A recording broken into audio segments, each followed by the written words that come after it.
ഇഡലിക്കടൈ ധനുഷ് സംവിധാനം ചെയ്ത സിനിമ. ഇതിന്റെ കണ്ടതിന് ശേഷമുള്ള ഒരു 1 മിനിറ്റ് റിവ്യൂ ആണ്. ഈ സിനിമ ഈ പറഞ്ഞ പോലെ ധനുഷ് സംവിധാനം ചെയ്തതിൽ ഭേദപ്പെട്ട സിനിമ എന്നുള്ള അഭിപ്രായമുള്ളൂ.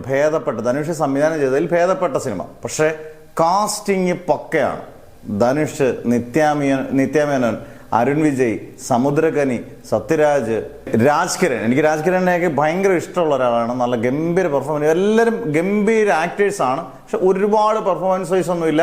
നമുക്ക് ഇമോഷണലായിട്ട് നമുക്കൊരു 3-4 സീനുകൾ നമുക്ക് ഇച്ചിരി കണ്ണ് നനയിക്കുന്ന സീനുകളൊക്കെ ഉണ്ട്.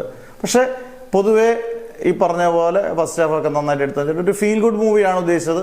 പക്ഷെ ഗംഭീര സിനിമയല്ല, എന്നാൽ അത്യാവശ്യം കണ്ടുകൊണ്ടിരിക്കാവുന്ന ഒരു കുഴപ്പമില്ലാത്ത സിനിമ. ധനുഷിന്റെ സംവിധാനത്തിൽ ഒരു ഗംഭീര സിനിമയെ നമുക്ക് ഒരിക്കലും പറയാൻ പറ്റാത്ത സിനിമ. പക്ഷെ നമുക്ക് എവിടെയൊക്കെയോ നമ്മളെ ടച്ച് ചെയ്യുന്ന 3-4 ഇമോഷണൽ സീനുകളൊക്കെ ഉള്ള ഒരു സിനിമ. GV പ്രകാശാണ് ഇതിന്റെ സംഗീതം. അത്യാവശ്യം കണ്ടുകൊണ്ടിരിക്കാം. മാക്സിമം ഒരു 1 ടൈം വാച്ച് ഔട്ട്.